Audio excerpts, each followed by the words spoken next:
Muy buenas tardes a todos los participantes. Los saludamos desde Telesalud del Hospital Nacional Arzobispo Loaiza del Ministerio de Salud para darles la bienvenida a la telecapacitación Trasplante Renal, dirigida por nuestra ponente, la doctora Karina Mucho Vilca, médico asistente del Servicio de Nefrología del Hospital Nacional Arzobispo Loaiza.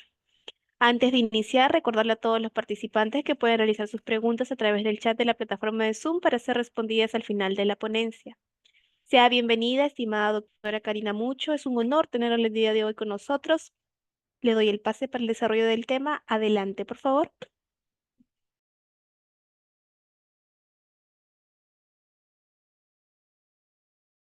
Algo bonito, hay uno más accesible para que pueda movilizarlo con Ok.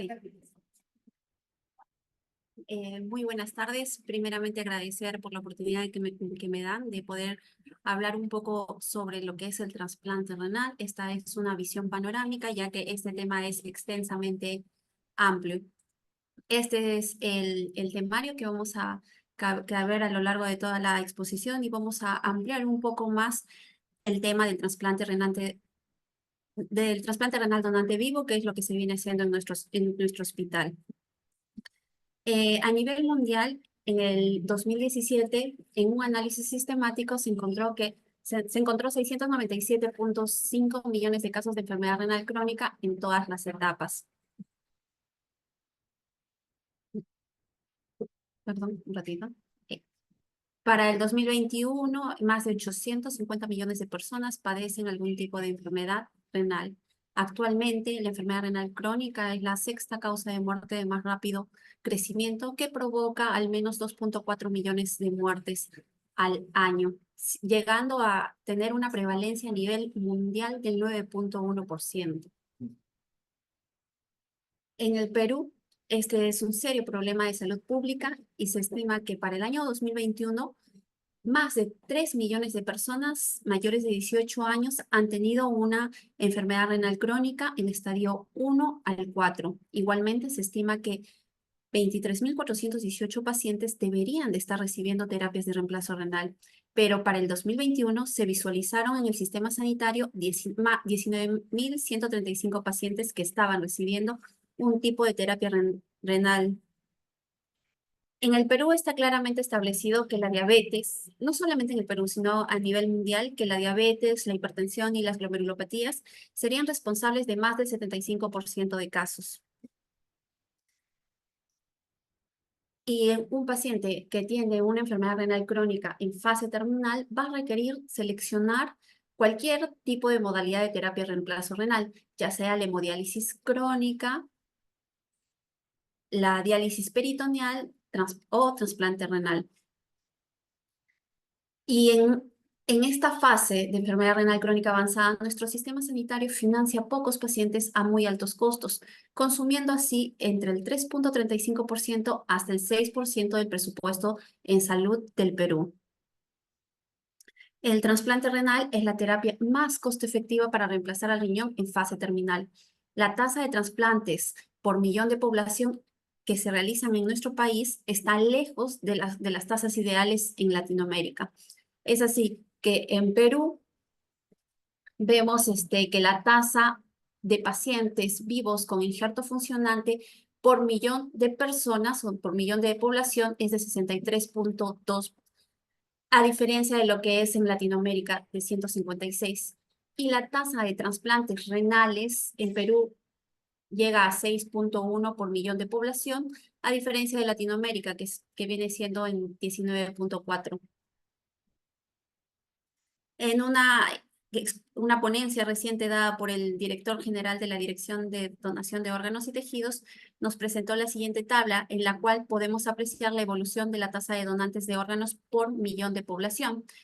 Podemos ver que en la etapa prepandemia, antes del 2020, hubo un momento en el cual se llegaron a realizar una buena cantidad de trasplantes, sobre todo en el año de 2011, llegando esta tasa de donación de órganos a 4.3 por millón de población. Al momento estamos con una tasa muy baja que llega para el 2023 a 1.5 por millón de población. Y en este primer trimestre la tasa ha llegado a 0.6 donantes por millón de población. Y vemos que tenemos una muy baja tasa de donantes a nivel Latinoamérica y estamos, por así decirlo, en el penúltimo lugar. La tasa de trasplante o la cantidad de trasplantes que se viene desarrollando desde el año 2005 al 2024 fueron, como lo mencioné previamente, fueron mayores, llegando a una cantidad de trasplantes mayor de 200 para el 2011. Para el 2023 se realizaron 267 trasplantes y en este primer trimestre del 2024 ya se vienen realizando en total 38 trasplantes de órgano sólido, no, de riñón, perdón. Ahí tenemos también bastantes pacientes en lista de espera. Al momento hay 713 pacientes que están en lista de espera de órgano sólido y en lista de espera de trasplante de riñón se encuentran 671 pacientes. Entonces, ¿qué es el trasplante renal? El trasplante renal es la implantación del riñón de un donante en un paciente con enfermedad renal crónica, estadio 4 o 5. Con una enfermedad renal crónica avanzada, ¿no? Y ¿en qué va a consistir? Es el implante de un riñón donado donde se va a unir o se van a anastomosar el hilio renal, los vasos renales a los vasos ilíacos y el uréter del riñón donado a la vejiga. Y dependiendo de la fuente del órgano, se va a clasificar en donante fallecido y donante vivo. Vamos a ampliar un poco más sobre lo que es el trasplante renal donante vivo, que es lo que se viene realizando en nuestro hospital. Y el trasplante renal donante vivo es la opción terapéutica que ofrece mejores resultados para un paciente con enfermedad renal crónica, tanto en términos de supervivencia de paciente e injerto como en términos de calidad de vida. Y ya desde 1954 que se viene llevando a cabo los trasplantes renales y que se llevó a cabo el primer trasplante renal donante vivo entre humanos, los avances en inmunosupresión, el desarrollo de las técnicas quirúrgicas poco invasivas para la nefrectomía del donante y una mejora en la evaluación, estudio, selección y cuidado del donante han consolidado este tipo de terapia como una buena opción para el paciente que tiene insuficiencia renal avanzada. En este cuadro podemos ver cómo ha sido la evolución de la tasa de trasplantes renales de donante vivo por millón de población, cuya fuente es el Observatorio Global de Donación y Trasplantes.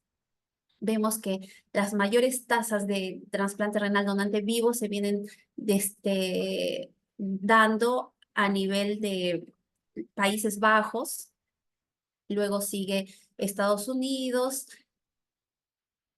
Reino Unido, Canadá y con menores tasas vienen teniendo los países europeos, ¿no? Cada año se vienen realizando cerca de 90.000 trasplantes. De estos, el 40% va a proceder de donante vivo. ¿Qué tipos de donante vivo tenemos? Vamos a tener donación directa, que es aquella que se va a dar entre el donante y el receptor, que existe un vínculo y el donante va a saber perfectamente a quién va dirigida su donación. Esta se va a dividir en 3 categorías. Los genéticamente relacionados, en esta ocasión se trataría de padres a hijos, hijos a padres, o entre hermanos, ¿no? Y los familiares genéticamente no relacionados, que sería el cónyuge, el conviviente, o el cuñado, o los padres políticos, ¿no?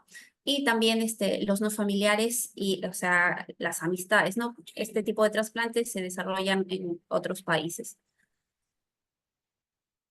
La donación indirecta va a ser aquella en la cual no va a existir un vínculo afectivo entre el donante y el receptor, y en la mayoría de las ocasiones ambos no llegan a conocerse. Estos tipos de trasplantes son aquellos También tenemos a su vez otros tipos, que una va a ser el intercambio de donantes o trasplante cruzado. Como ven en la imagen, vamos a tener una pareja de donante receptor 1 y otra pareja donante receptor 2, donde el receptor 1 va a recibir el riñón del donante 2 y el receptor 2 del donante 1, ¿no? Ese es un tipo de trasplante cruzado, o también puede ser un intercambio con la lista de donante cadáver. También hay un tipo de donación altruista, o hay un tipo de donante legalmente retribuido, pero esto es un tipo de donación que no está permitido en muchos países. Hay algunos países que permiten dicha donación, pero esto está totalmente desaconsejado por la Organización Mundial de Salud. ¿Cuáles son las ventajas del trasplante renal donante vivo? Estas ventajas van a ser va a ser que vamos a ver que hay ausencia de muerte cerebral, y los factores intrínsecos que desencadenan la muerte cerebral no se van a producir, ¿no?, en este tipo de trasplantes. Se va a realizar un estudio del potencial donante vivo programado. El tiempo de isquemia fría es mucho menor que el trasplante de donante cadavérico. Se puede ofrecer una buena compatibilidad HLA. Se puede iniciar inmunosupresión anticipada. Hay posibilidad de trasplante anticipado, o sea, un trasplante preventivo es aquel que se va a desarrollar cuando el paciente está en un estadio 4. Hay un menor tiempo de espera hasta el trasplante, a diferencia del tiempo que va a llevar el paciente que está en lista de espera de donante cadavérico, ¿no? También van a haber ventajas de tipo psicológico, ¿no? Ya que hay un nexo de mucho efecto entre el donante y el receptor, ¿no? Hay estudios también se va a realizar estudios del donante, donde se va a detectar si padeciera algún tipo de patología que pudiera permanecer encubierta hasta estadios más avanzados. La donación de vivos da mejores resultados que la de donante cadavérico, tanto en la tasa de supervivencia del paciente como la tasa del injerto renal. ¿Y cuáles son las desventajas?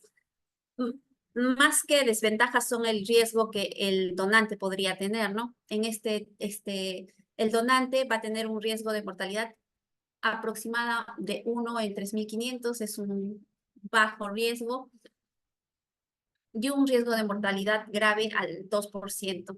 No se ha demostrado que el donante tenga mayor riesgo que la población en general de desarrollar insuficiencia renal crónica terminal, ni que el hecho de la donación aumente significativamente su presión arterial. Sin embargo, sí parece existir mayor riesgo de desarrollar insuficiencia renal crónica cuando se compara a los donantes con una población de similar edad y una patología previa asociada, ¿no? Entonces no hay que tenerle miedo a la donación de órganos. Y en este cuadro podemos ver un resumen de los posibles riesgos que podría tener el donante de riñón vivo, ¿no? Puede ser es que los riesgos perioperatorios son relativamente bajos. El riesgo de mortalidad, como lo mencioné, es de 3 en 10.000, y el riesgo de mortalidad a largo tiempo es equivalente a la población en general. El del riesgo de desarrollar enfermedad renal crónica también es bajo, y va a depender de que tenga una enfermedad de base o una enfermedad de fondo del donante que no haya sido detectada. También el riesgo de hipertensión y eventos cardiovasculares es bajo, entre otros riesgos, ¿no? ¿Cuáles serían las contraindicaciones absolutas para la donación de riñón? Es de que haya una enfermedad renal evidente, que hayan anomalías renales urológicas significativas, enfermedades infecciosas transmisibles, infección por el VIH, hepatitis B, hepatitis C activas, una neoplasia maligna activa, enfermedades cardiorrespiratorias mayores, enfermedades psiquiátricas mal controladas o de uso de sustancias activas, un déficit cognitivo importante. Obviamente las embarazadas no pueden donar en la etapa de embarazo. A pacientes que tengan obesidad mórbida con IMC mayor de 36 Si la hipertensión no es controlada o que requiere el uso de múltiples antihipertensivos o antecedentes de hipertensión con daño de órganos terminales, ¿no? Diabetes mellitus, nefrolitiasis recurrente o cálculos bilaterales, historia de trastornos trombóticos con factores de riesgos para eventos futuros o estados heredados de hipercoagulabilidad.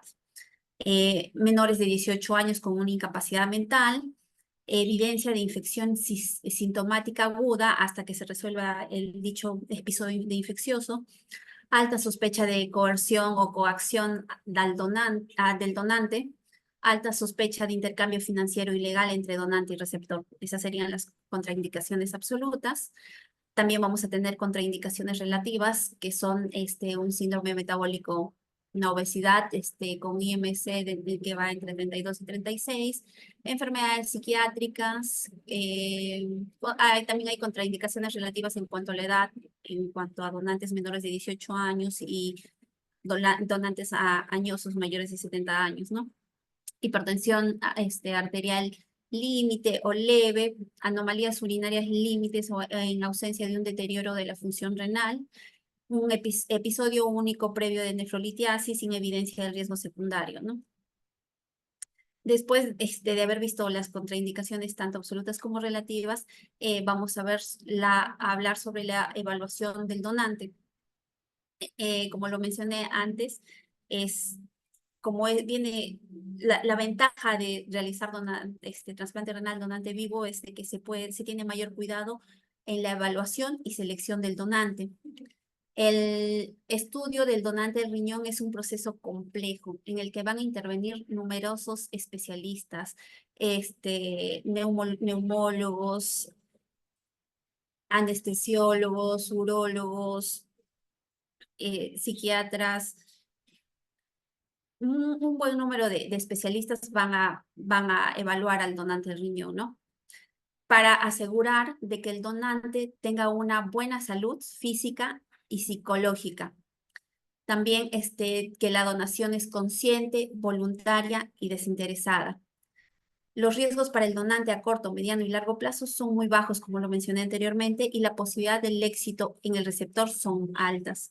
Debe evitarse la transmisión de enfermedades del donante al receptor.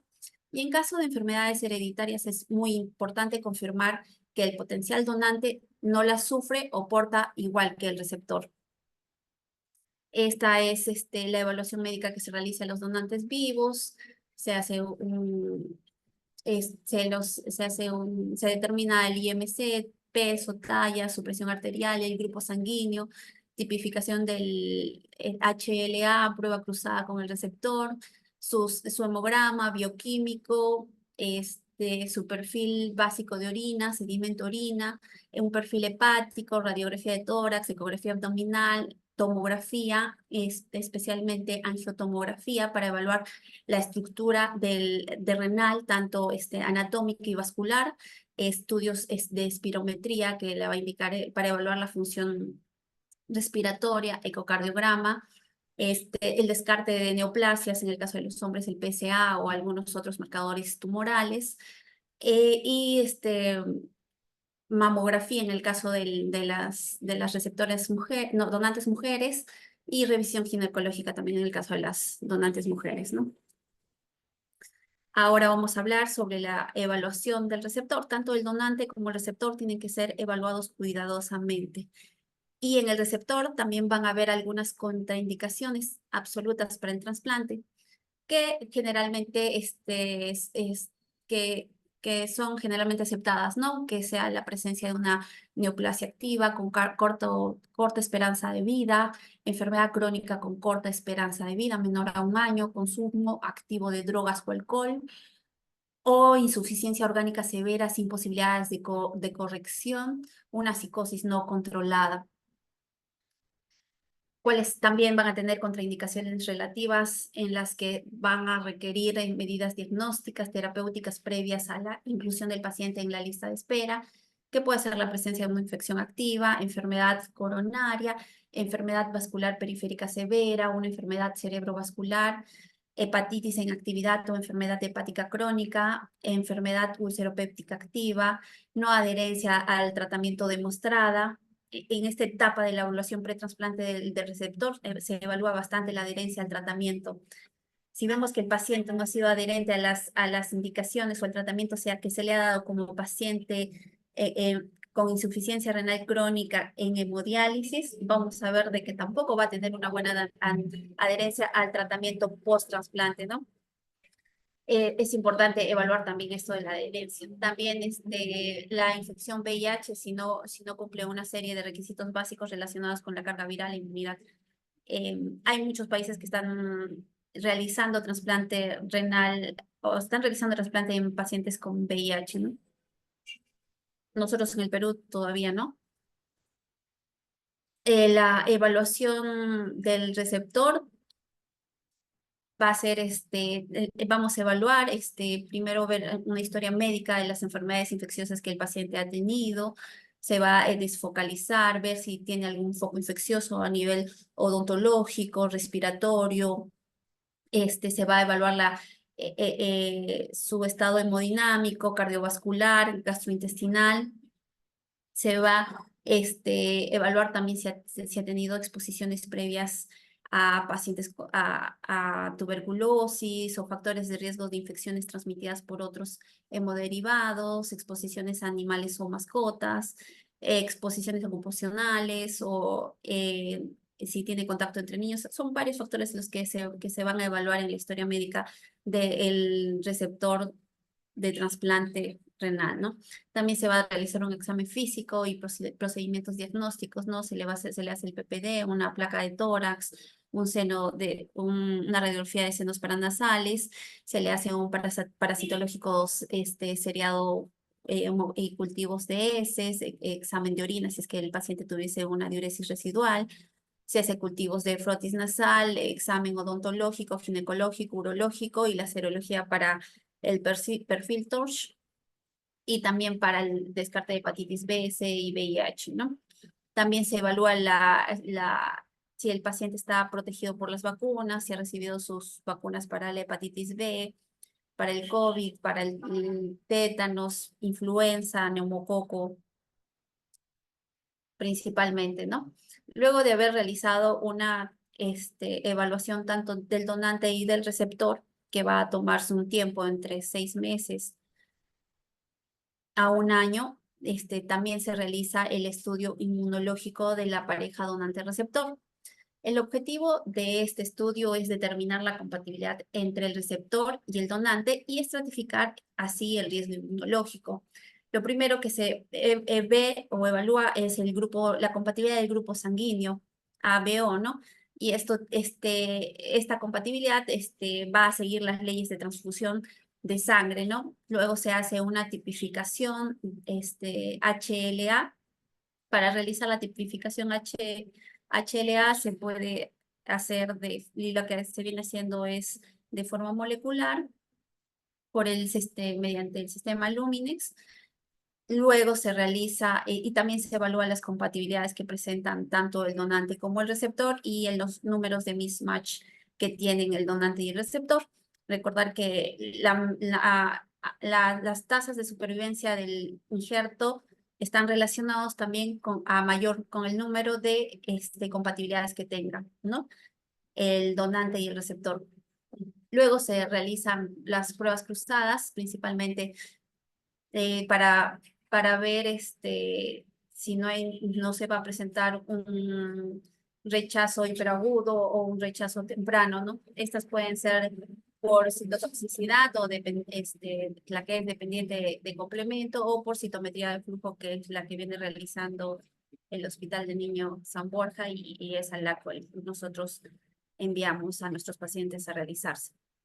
También se debe detectar y analizar los anticuerpos anti-HLA, en especial los anticuerpos donantes específicos, y también debería tenerse en cuenta diversos factores de riesgos inmunológicos, ¿no? Si el paciente ha sido sensibilizado, si ha recibido transfusión de hemoderivados, o ha tenido abortos previos, o el número de gestaciones, o de fondos tiene una enfermedad inmunológica.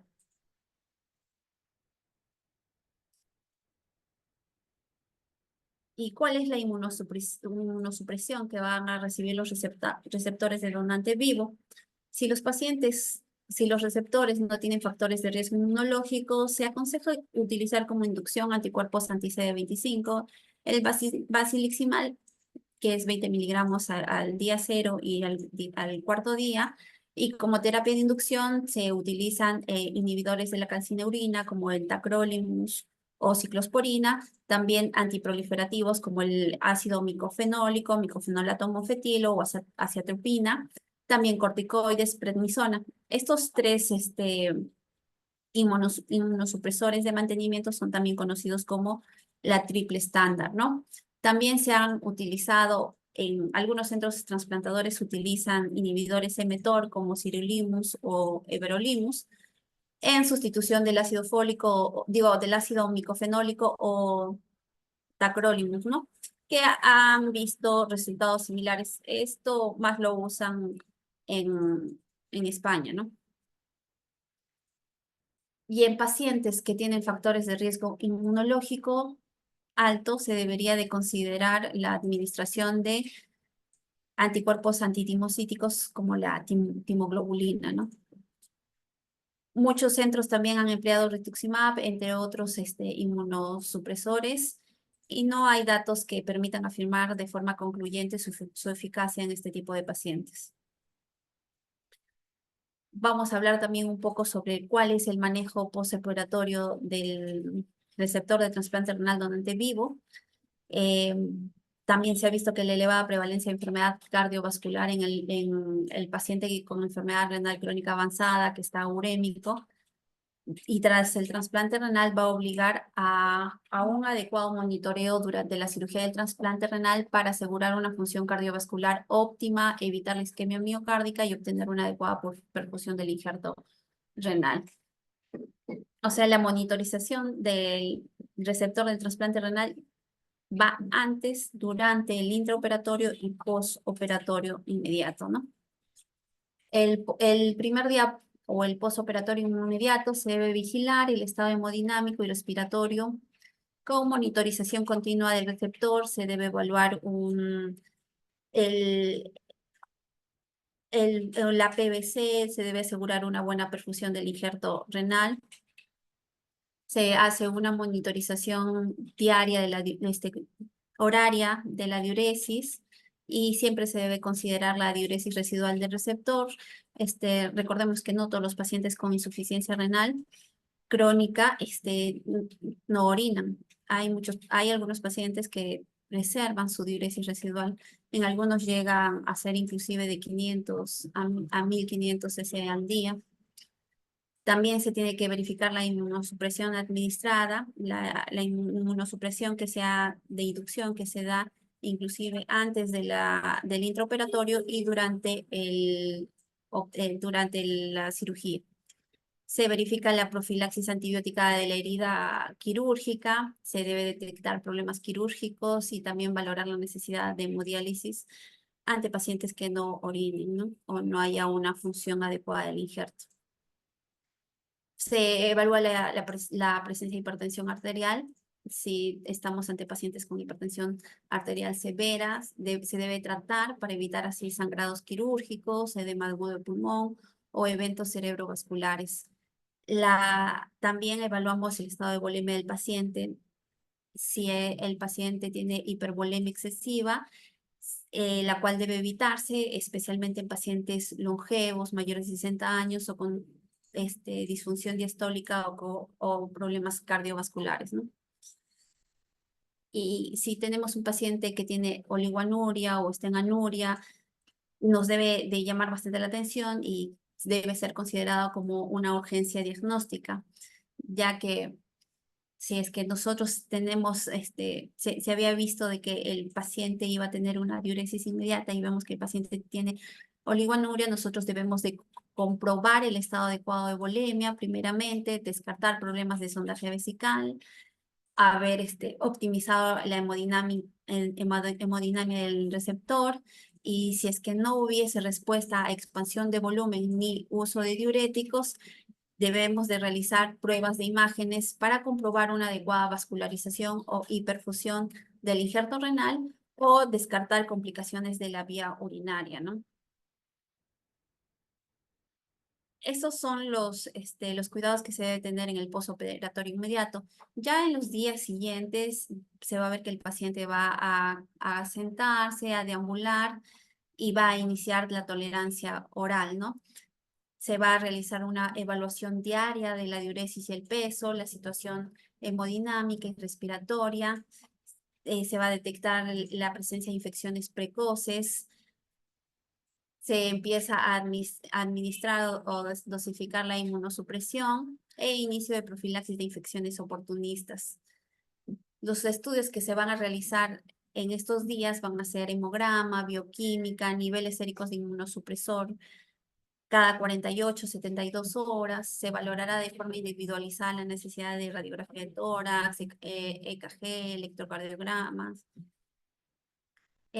Durante las primeras 48 horas, de acuerdo a la evolución clínica del paciente, se realizan ecografía Doppler durante los primeros días o de acuerdo a la necesidad o indicación clínica, ¿no? En el paciente con diuresis inmediata y descenso de la creatinina, el seguimiento es sencillo, por lo que puede retirarse la sonda vesical a los 7 días y ser dado de alta con prontitud. Sin embargo, en aquellos pacientes que van a tener una diuresis lenta o un descenso lento de la creatinina con necesidad de diálisis, van a requerir ampliar más estudios y su estancia hospitalaria va a ser mayor, ¿no? Entonces, en los pacientes que tenemos función retardada del injerto, que van a requerir hemodiálisis, su estancia se prolonga, ¿no?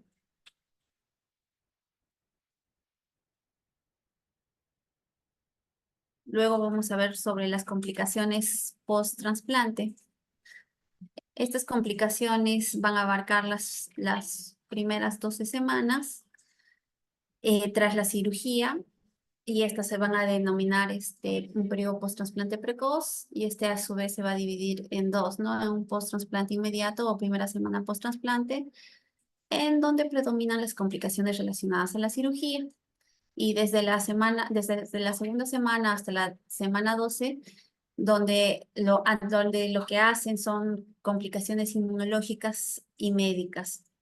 Tras este periodo, aquellos pacientes que hayan evolucionado favorablemente van a tener un buen pronóstico dependiendo la edad y comorbilidad del receptor, así como la calidad del injerto. El desarrollo de complicaciones, así como su diagnóstico y tratamiento precoz, va a influir en la supervivencia del injerto y el paciente tanto a corto como a mediano y a largo plazo.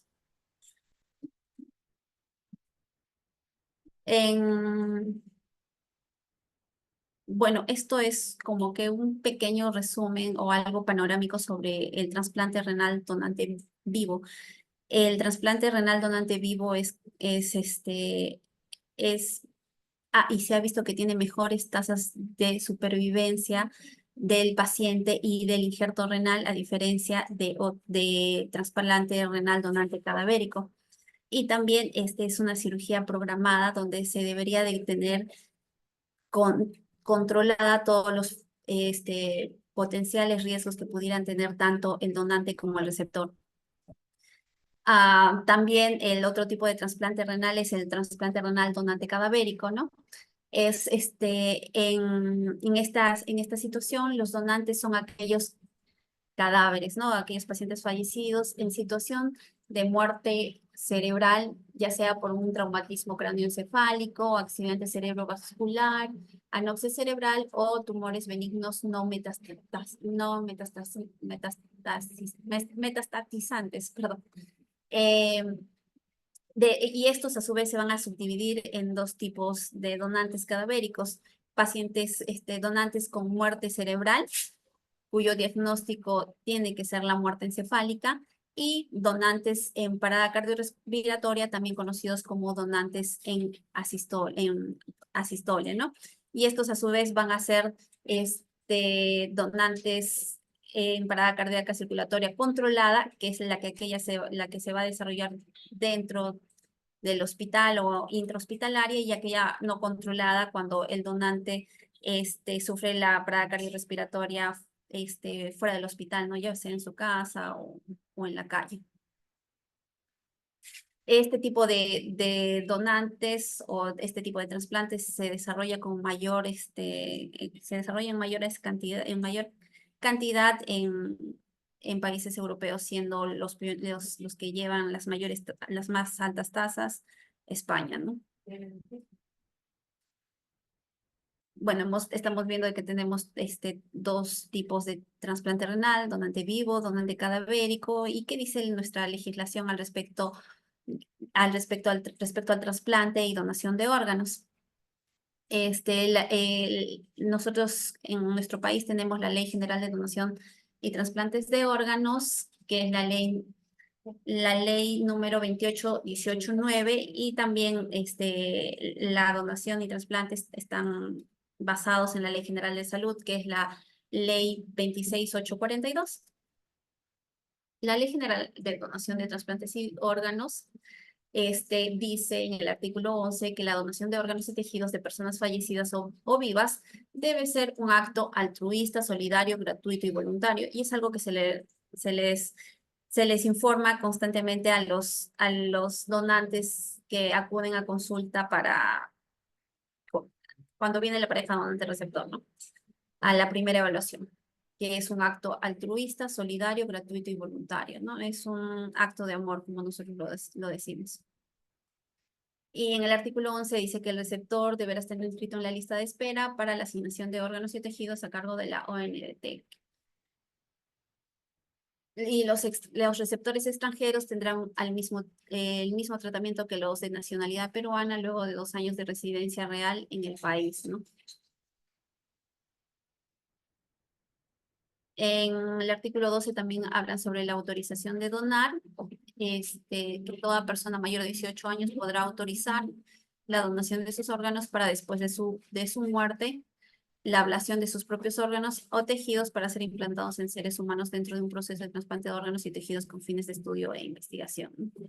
Y el artículo 13 habla sobre el registro de la donación, que se debe de hacer en el DNI, ¿no? Que lo realiza la RENIEC.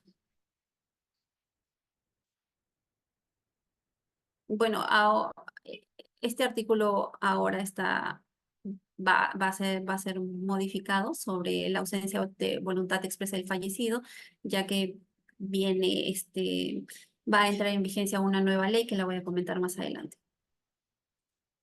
En el artículo 28 sobre el donante vivo de órganos, indican que la extracción de órganos completa y segmentaria en vida con fines de trasplante estará permitida solo cuando se estime que razonablemente no causará un grave perjuicio a la salud del donante, ¿no? Siempre se cuida la salud del donante. Y que existan perspectivas de éxito para conservar la vida o mejorar la salud del receptor y no haya otra alternativa de tratamiento. Y en el artículo 29 habla sobre los requisitos del donante vivo de órganos, que son ser mayor de edad, certificación de un buen estado de salud físico y mental del donante, que será realizado por los especialistas luego de la evaluación médica y psicológica completo, que debe contar con un consentimiento informado y otorgar su consentimiento por escrito ante el notario público. ¿Y qué nos dice con respecto a la compatibilidad en el trasplante? Nos dicen que deberá existir entre el donante y el receptor al menos 3 compatibilidades concurrentes entre sí, de las cuales una debe ser un DR, previa opinión favorable de la ONT, y están exceptuados de esto los cónyuges o concubinos con reconocimiento judicial de unión o de hecho. Y también parientes hasta el 4º grado de consanguinidad.